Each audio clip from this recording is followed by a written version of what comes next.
All right. I see some people are joining. Hi, everyone. Welcome. We're going to get started in just a couple minutes. We're just going to let a few more attendees join in.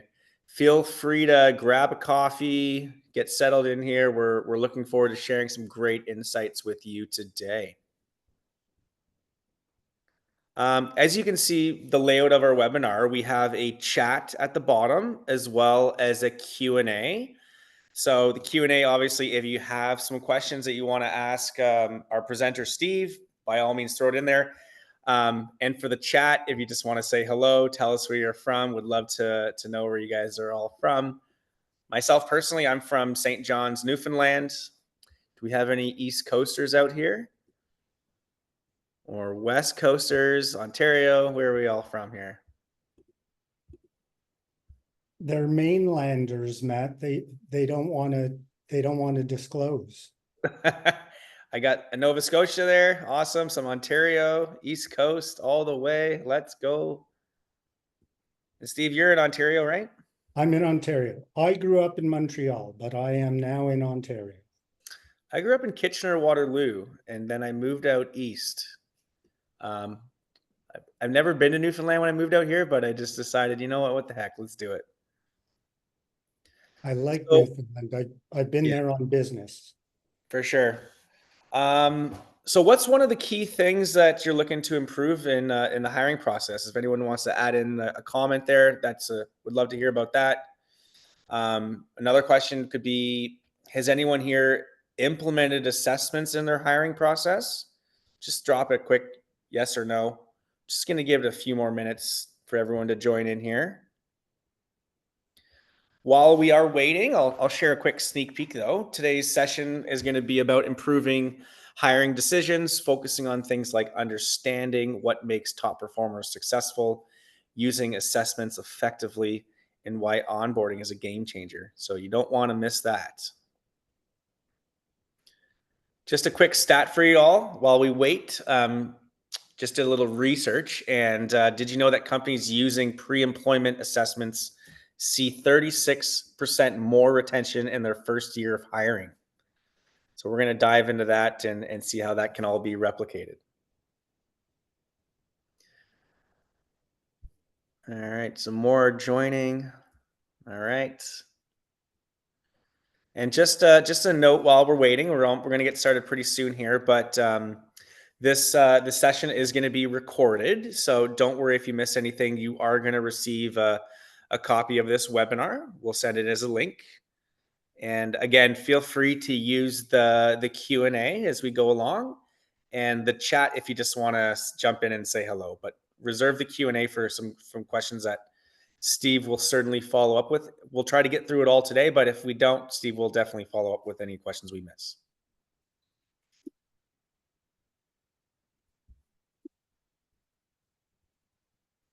I think we're going to get started pretty soon here.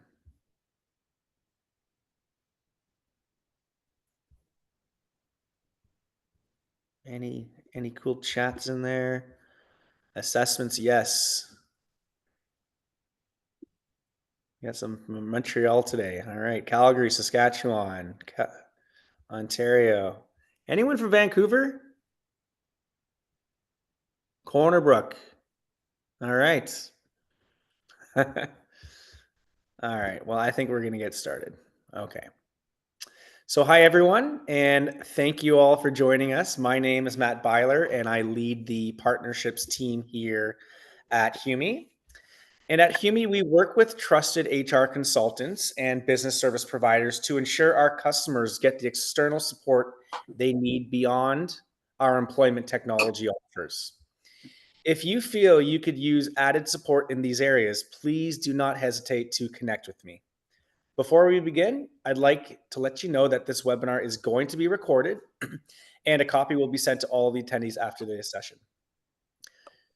Today, we are diving into a crucial topic, using objective data to make better hiring decisions. Hiring is the backbone of a successful organization, but resumes often tell only one part of the story. To avoid costly mistakes, it's essential to use data-driven approaches to identify the right candidates. We're excited to have Stephen Mendelson, president of Watershed Group of Companies, with us today. With decades of experience in HR, employment law, and business consulting, Stephen will share how assessments and robust onboarding practices can transform your hiring process and improve better business outcomes. By the end of this session, you'll learn how to identify success factors based on your team, use assessments to improve hiring decisions, and make onboarding a priority for success. So let's dive in. Please join me in welcoming Steve Mendelson. Thanks very much, Matthew. Good afternoon, everyone. Thank you for taking time out of your busy days to join the webinar. I hope that you find it informative and helpful. Next slide, please. Next slide. So this is the agenda. There are 9 areas that we're going to delve into. I don't intend to read every bullet on every slide. My approach is more to tell stories about things that have gone on over the course of over 30-year career in HR and supporting businesses from a legal perspective. So I'm going to go through a little bit of an introduction, some of the challenges of hiring, the solution that I have found that has been most beneficial. We'll spend a little bit of time on the predictors of success and what the science says about the predictors of success. How do we measure it? This is complementary to Hume, and I will pass things over to Matthew during that piece so that he can explain how you can integrate the two. And then lastly, I'll talk about the business case and turnover. Next slide, please. Well, I think I wanted to actually just launch a quick poll right now just to get a feel from how everyone is about assessment. So first poll question is, do you use assessments in your hiring decision? So if everyone could answer that, that would give us a good understanding of who uses it.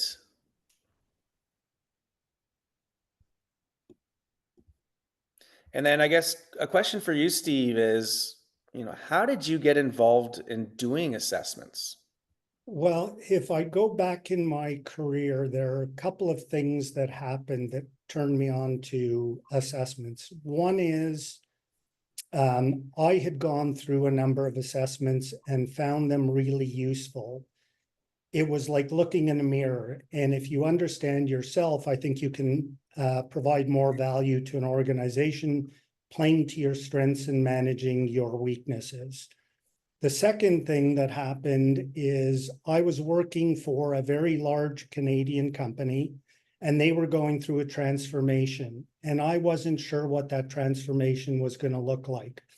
So I went to my boss and said, can you tell me a little bit about what are we transforming into? And his description to me really resonated. And for those of you who are not sports fans, I apologize, but this is going to be a sports analogy. He said to me, we were like a hockey team. There was no playbook. It was very free flowing. And if a defenseman pinched, a forward would cover for him. We're going to stop being a hockey team and we're going to be a football team. And people are going to have defined roles, and you have to execute on your defined role. And I thanked him and said, I'm a hockey player, I'm not a football player, which turned me on to, if we're going to put together teams and we have to figure out who's a hockey player and who's a football player, how are we going to do that? And that's what really started me on the journey of how can we use assessments to make better hiring decisions.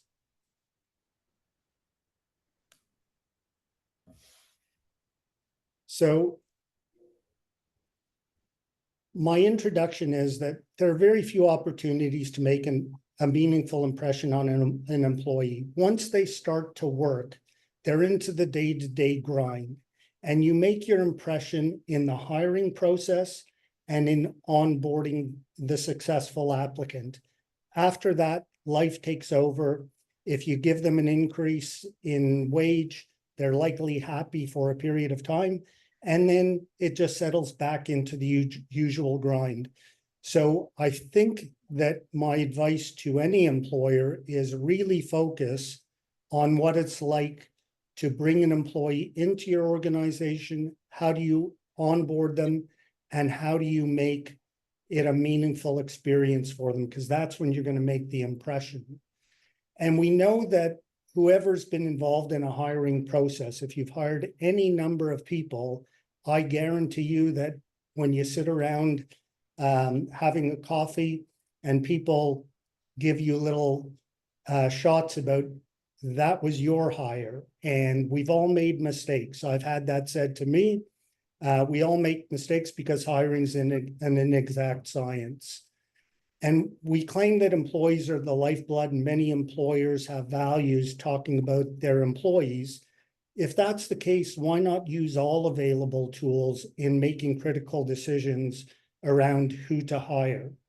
And assessments, to me, are just that other arrow in a quiver. It's just one more item that you can look at in evaluating who the best applicant is. And if you have more arrows in your quiver, you have a greater likelihood of hitting a bullseye. Next slide, please. So this is about improved retention, and you see the two intersecting circles. In order for the individual and the job to meet, you really want them to be joined in that intersecting portion of the circles. Exceptional work performance requires precise job fit, and people in work are complicated. So how are we going to make these decisions using only subjective data? Next slide, please. So the challenges are defining drivers of top performance. It's really difficult to figure out how top performers are wired. And you can look at resumes, and often you'll see accomplishments, and it's really hard to delve into the background of which accomplishment is true, which accomplishment is embellished. So I think that really finding out about the individual is really important in trying to assess individuals. Human behavior is unpredictable. It's really hard to figure out who's the right person for a role, who should we avoid for a role, and we make a lot of decisions based on subjective instincts, and those subjective instincts often prove to be inaccurate, and inaccurate hiring decisions, as you all know, cost money. And that cost could be in the event you have to terminate the employee. It could be poor productivity, poor results. So I think that we need to focus more on hiring the right person for the right role. Next slide, please. Then through COVID, we ended up with added complexities around hiring decisions. Remote work was in demand. Many people still work remotely, and it's really hard to measure whether someone is amenable to working remotely, or whether they're best suited to be in an environment where they could be surrounded by people.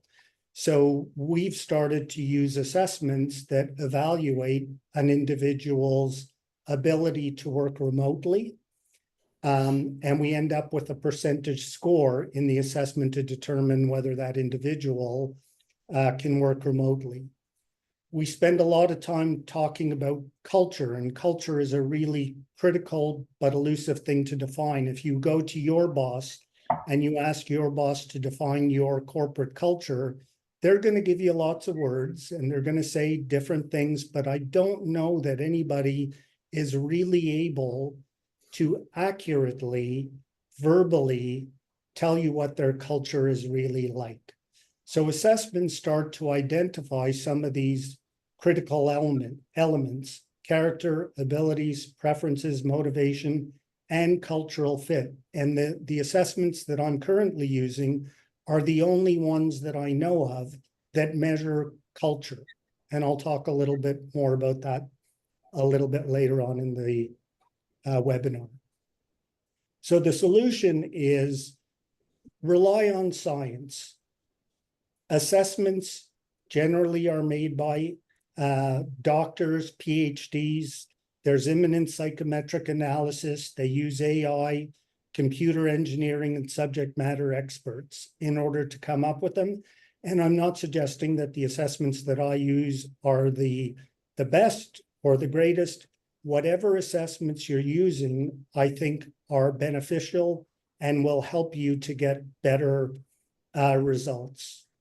They're designed for maximum user experience. So I typically use 3 assessments for any candidate. It takes 20 to 25 minutes for them to complete the 3 assessments. They can be done on a phone, so they're mobile friendly. They provide meaningful feedback, and I'm always willing to share full reports with any candidate who spends the time to complete an assessment.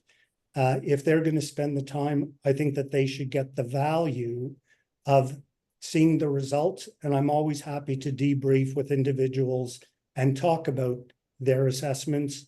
And they are very cost effective. So cost should not prohibit you in looking at how to implement assessments if you're not using them.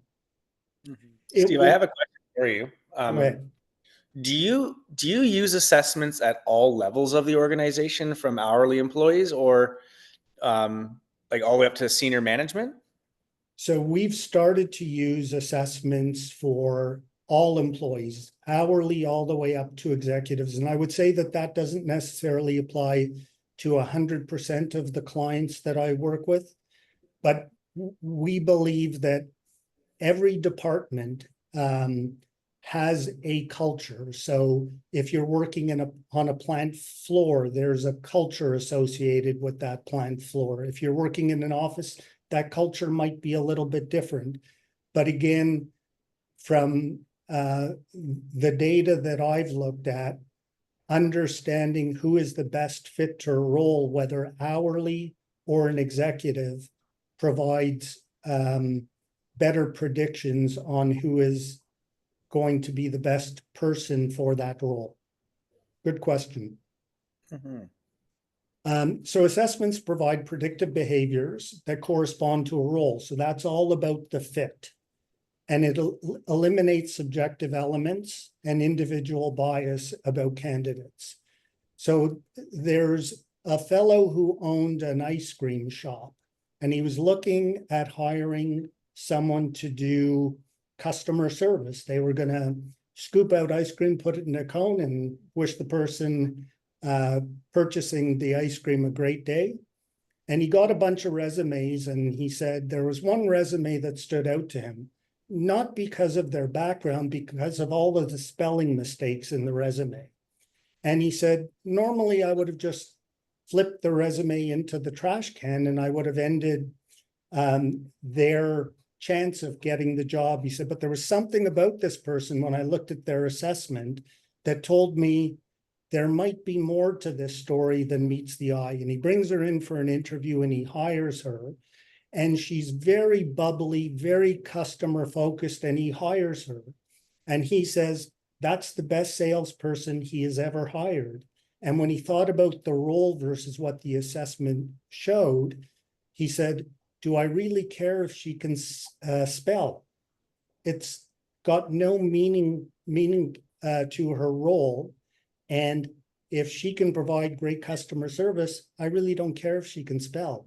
So he hired her, and he would not have known that without an assessment. So it eliminates those subjective elements and the individual biases that we have. And as HR practitioners, and I know certainly when I was in the role, I would read a resume, and depending on the spelling, depending on the wording, I would make an assessment on the individual without really thinking about how that individual might fit to the role. So I think that it'll improve accuracy and it'll improve your hiring decisions. Next slide. So this chart shows predictors of success. On the left side, you see in yellow the resume, so education, training, previous experience, going down to the person at the bottom. what do you think is the best predictor of success in a role? There's a new poll that's going up. Please indicate which you pick as the best predictor of success in a role. Yeah. Is it education, training, previous experience, interest, interview, reference? I'm curious to know which one is the best predictor myself. I'm going to make a guess though. Behavioral traits, just because of the ice cream story you told me. I might be way off though.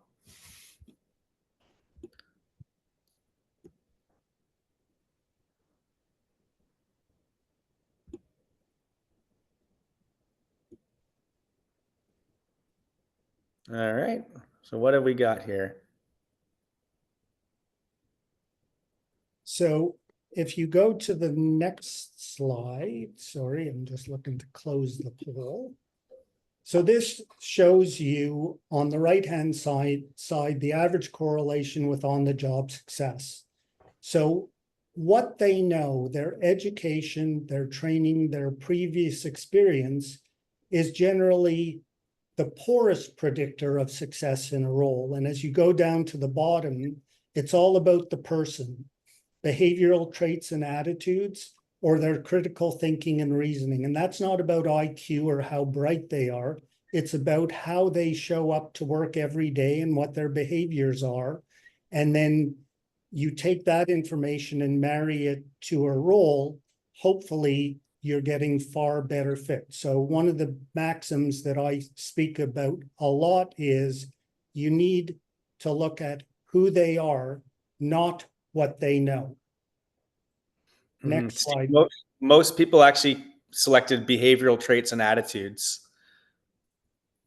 So what we measure, these are the assessments that I typically use. So the 3 assessments that I send out are about culture. So it's evaluating the culture of the organization. And in order to get the best data, I often ask my clients to do these surveys broadly in the business. The more data you have, the more accurate the assessment and the information is going to be. So I send these out to the organization. I ask them to do the whole organization or a department. So as an example, if you're looking to hire a salesperson, you may want to do an assessment of the sales team to figure out what their culture is, what their values are, and what their personality traits might be. If it's only about the individual and you don't have data to compare it to, I think that you're still going to be missing something significant. So on the assessments that I use, I'm able to look at the individual's assessment and then map it to the average of a department or the average of the organization so that I can marry the fit, or I can look for someone who doesn't quite fit because now I want a disruptor. I need to change culture. I can't keep hiring the same person for the same role. So again, these are the assessments that I use. It allows for benchmarking of high performers if you're doing it with your own teams. It almost allows you to build a profile of those individuals that you're looking to clone as you go through the hiring process. And I think that that helps build resilient, adaptable teams and improves business performance. Next slide. So the importance of culture, again, I spoke about this a little bit earlier. It's really difficult to measure. So as an example of cultural questions in the assessment, do you prefer to work in a hierarchical organization or in a flat organization? Hierarchical organizations tend to be a little bit more bureaucratic, a little bit more rigid, a little bit more process-oriented. Flat organizations generally allow people to make more decisions. So you can take that information when you're looking at the values and personalities of the individuals to help you in making great hiring decisions. So we can benchmark team culture and values to align candidates with the company. Again, creating fit, which helps to improve performance, can help to improve diversity, and will definitely help in gaining alignment within teams. And if you can identify misaligned areas, it allows you to come up with other programs to meet the needs of the, again, department or company to address misalignment. And although I'm speaking about assessments as a tool for the recruitment process, they can also be used for leadership development, succession planning. Like, they're not just one-off things that you're going to put on a shelf after you've hired someone and forget about them. They can become living, breathing documents that allow you as HR practitioners to continue to develop programs to drive performance. Next slide, please. So culture, I've talked a lot about culture because I think it's so important in assessing who comes into business. And I'll tell you, early on in my career, I was working and I decided that I needed to change jobs, not because I didn't like the company. I really liked where I was working and who I was working for, but there was no career progression because my boss was 10 years older than me and he had no intention of going anywhere. And I was much younger at the time and I was ambitious and I wanted to get ahead. And I applied for a role. I got the role. I left my secure job with the company I enjoyed. And a week into that new job, I knew I had made a mistake. If I had known what the culture was and if I knew what their values are, I may not have gone to that company. So the assessments are not only helpful to the business, but they're also really helpful to the candidate. And when you are hiring people, fit is so difficult, and it's much easier for the employer to look at fit. It's much harder for the candidate because they often don't know anybody who works at the business and they aren't able to reach out to say, what's it really like to work in this environment? And had I had that opportunity, I may not have made that bad decision. It turned out okay for me. I went back to the company that I left 3 months later. So it worked out, but I would have loved to have understood the culture that I was going to rather than making a poor decision. And because you're defining culture and employees are completing the assessment, you're really getting the business culture through the employee's lens rather than management's lens, because you now have hard data. Again, you can use assessments on the entire team or departments. Culture, as I said, can be different amongst teams or departments. So if you're using the assessments, it can help you to make better hiring decisions. And the assessments I'm using, again, are the only ones that I know of that measure culture. Next slide, please. So values, this is one of the bigger pieces of the assessments that I use. It measures 10 values, and those values measure a lot of different things. It could be achievement, it could be a quest for power, it could be benevolence. So it looks at a whole bunch of different values and how those apply to an organization become really quite interesting. So I have a client, we did an assessment of the full organization. It's a small employer, there are about 25 people. They all completed the assessments, and I really, really like this client. I find the owner of the business really engaging, wants to do right. He's got a great product, but the business isn't gaining traction and he can't figure out why. So when we did the assessments of the entire business, we looked at everybody's, obviously, but in particular, I looked at the management team's assessments. There were 5 people on the management team, and the person who was responsible for the hiring was basically the owner of the business. Sorry, Matt, do you have a question? Yeah, like I think you might have been answering it as I was going to ask, but I'll ask again. Like how can all of this information, you know, be used to drive business performance?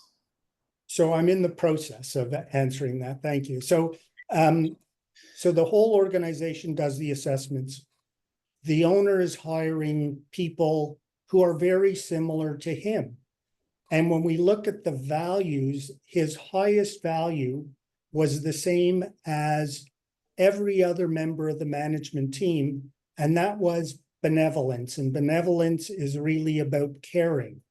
He's a very caring man. He wants to do the right thing for his employees. And his lowest values were achievement and power. So there's nobody on the management team that's driving for results or success. They're all very caring individuals who don't want to hurt anybody's feelings. They don't want to make hard business decisions. So the assessments allowed us to look at the composition of the management team, and we didn't use it to move anybody out of the organization. It was more, as we bring people into the organization, we need to bring in people who look at the world a little bit differently and who will challenge that management group in some of the decisions that they're making. So I think that the value piece is a really important part of the assessment process. Next slide, please. So again, the third assessment is personality traits. Everybody has 5 dominant personality traits. And what we do is we look at those personality traits to see which will hopefully drive performance. And the personality traits are around conscientiousness, emotional stability, openness, identifying skills, problem solving, and leadership abilities. Those are really the 5 personality traits that we're measuring, and that helps to create more balanced teams. So if you know that someone is really high on emotional stability, you may be looking to bring someone in who is going to have better problem solving skills or leadership abilities to create well-rounded teams. That will also hopefully reduce turnover and lead to improved retention. Next slide, please. So the assessments are complementary to HUMI. You can manage the process in your recruiting module on HUMI. You can add funnels. And Matthew, for you, how can HUMI be used in conjunction with assessments for those that are using your platform? Yeah, for sure. At first, I thought it'd be a really good spot in obviously the applicant tracking module, our recruiting module. So that module is where you can manage all of your candidates, right? And within each specific job that you're interviewing, you can put specific interview stages. Maybe one of those stages is assessment, right? And you can simply just move that candidate to that stage where it'll send an automated email, perhaps with an assessment link for them to fill out, and that way you can collect. That really sort of streamlines that whole interview process, and really easy to manage that. But after listening to you about assessments, about culture, I'm also thinking like our performance management module is another great way to capture an understanding of departmental cultures, right? You could essentially send an anonymous survey out to one department or to all departments anonymously or non-anonymously. It's hard to say that word, to capture that information. And then you can use that information to create an assessment on that candidate. So lots of different ways. Again, in HUMI, we have a really nice document management where we could send out documents through the onboarding process where they can fill out assessments too. So lots of different ways that you can use the assessments throughout HUMI. Thanks, Matthew. And just to pick up on that, in the reports that come back on the assessment, it'll tell you about developmental opportunities as well, and how the person's wiring will show up in the workplace, and how you can help them to deal with some of their, I won't say weaknesses, just the way they're wired, how to manage some of those areas that are challenging. Next slide. So now I'm going to talk a little bit about the business case for why I think assessments are helpful. And Matthew touched on this early on. So the top line says after 30 days, what happens? So 85 to 90% of employees stay beyond 30 days, which means if you're hiring 100 people, 10 to 15 are leaving, which is not really comforting for a business if those are your retention rates. They get worse as time goes on. So after 90 days, 70 to 85% will stay beyond the 90-day period. That's 15 out of 30 hires will leave the business. The longer you can keep an employee working for you, money will fall to your bottom line. And I'm not suggesting that you want to keep them there forever. People have to make individual decisions. But if they're leaving within 90 days or close to 90 days, something's wrong with the hiring process. And I think that we can do a better job. So what will assessments do? It'll improve your retention rates by 20 to 30%. So if you're using assessments, instead of losing 10 to 15 people at the 30-day mark, you're only going to lose 7 to 10. It's not perfect. I don't think there's a perfect solution when you're dealing with people, but it's an improvement. And at the 90-day mark, instead of losing 15 to 30, you're now losing 10 to 21. So the point here isn't that assessments are going to be a silver bullet and they're going to give you 100% success.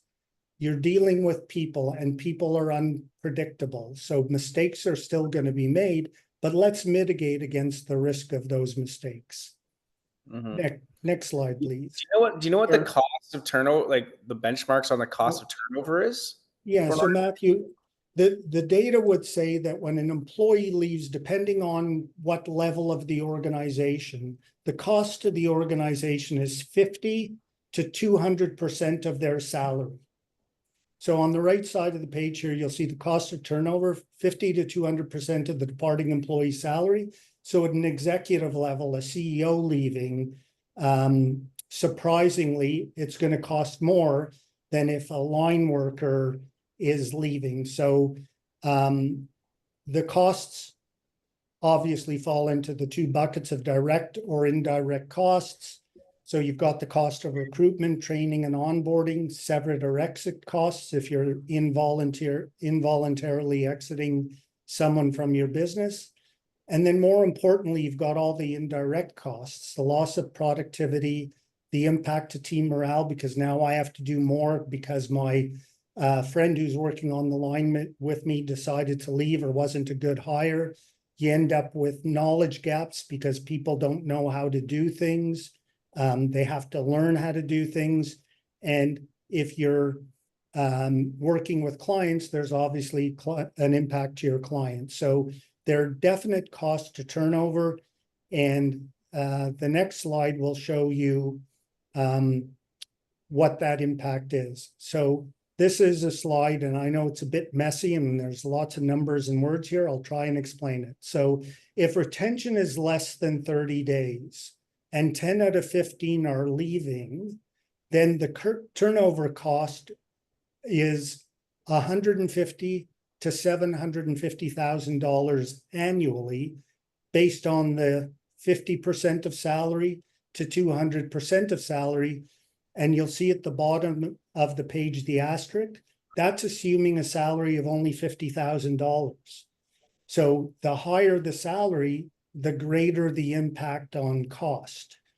So if you then go to the 90-day mark and 15 out of 30 are leaving, the turnover cost is 225 to 2.25 million based on that 50 to 200% of salary.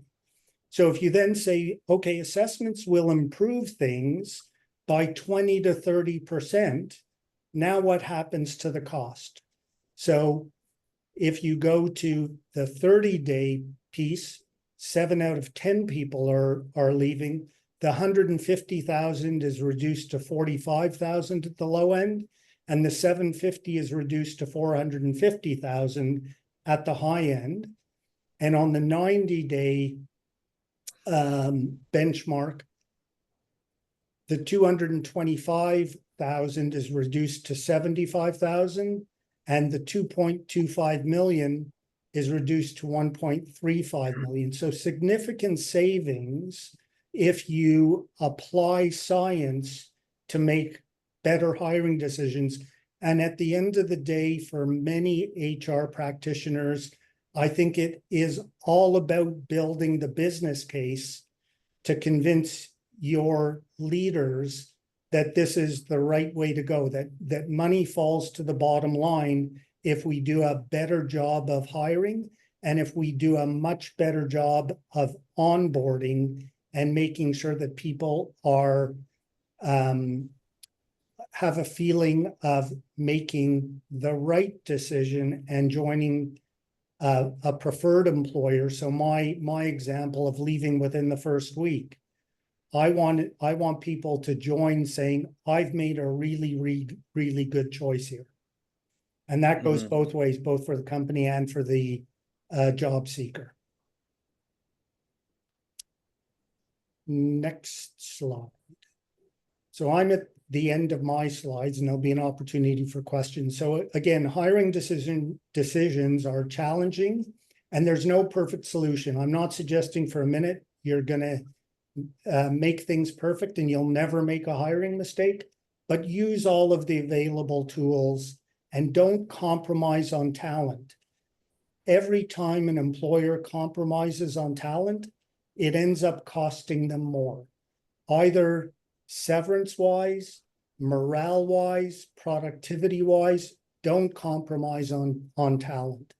And use all of the available information. Again, going back to my analogy of arrows in your quiver, load as many arrows as you can in the quiver. So assessments provide objective information, reduce risk, eliminate bias, and improve team performance, saving time and effort. So I hope that was beneficial. I very much appreciate the opportunity. I'm happy to take any questions if there are any. Yeah, we have a couple questions that I'd like to ask you, Steve. First off is, like, I think we've sparked a lot of interest in actual doing assessments. So do you provide assessments, and how it, like, for the viewers here today, is there a way that they can contact you if anyone's interested? Yes, so thank you for asking that. So for anybody who is listening to this webinar, who's been on the webinar, if you email me, I will send you a link to the assessments that I typically use. There are others. So if you're looking for people or leadership, but the three basic ones that I use, the cultural assessment, the values, and the personality traits, I will send a link to each of the individuals. All of the assessments are done through links. So it's really easy for me to send a link to the assessments. All I need is an email address. So if you email me, I will send you free of charge the opportunity to take an assessment. And I will go further to say, if you want to debrief and have a chat about what your assessment shows and how it could be used, reach out to me. I'm happy to help. Yeah, I think your information is on the next slide. Why don't we just go to the next slide so people can have that there? So that's Steve's email. And if you were interested in seeing an assessment, reach out to him. For those interested in learning how Humi can help you with, using those assessments through Humi, through our applicant tracking tool, or through our performance management module, and other areas that you might not already have within Humi, feel free to reach out to me as well. A few more questions here for you, Steve. First off, do you use the same assessments no matter what the role is? No, so the assessments that I've spoken of are one version of what I use. I have another one that I've used really only with hourly employees. The other one does not measure culture, and that's why I think that this is a better one. So just touching on Humi, all of this is done through links. So for anybody who's using Humi, my understanding, Matthew, it's pretty easy to embed links and use links through Humi. So it becomes a pretty seamless way to do things. The other assessment that I use would not be as user-friendly.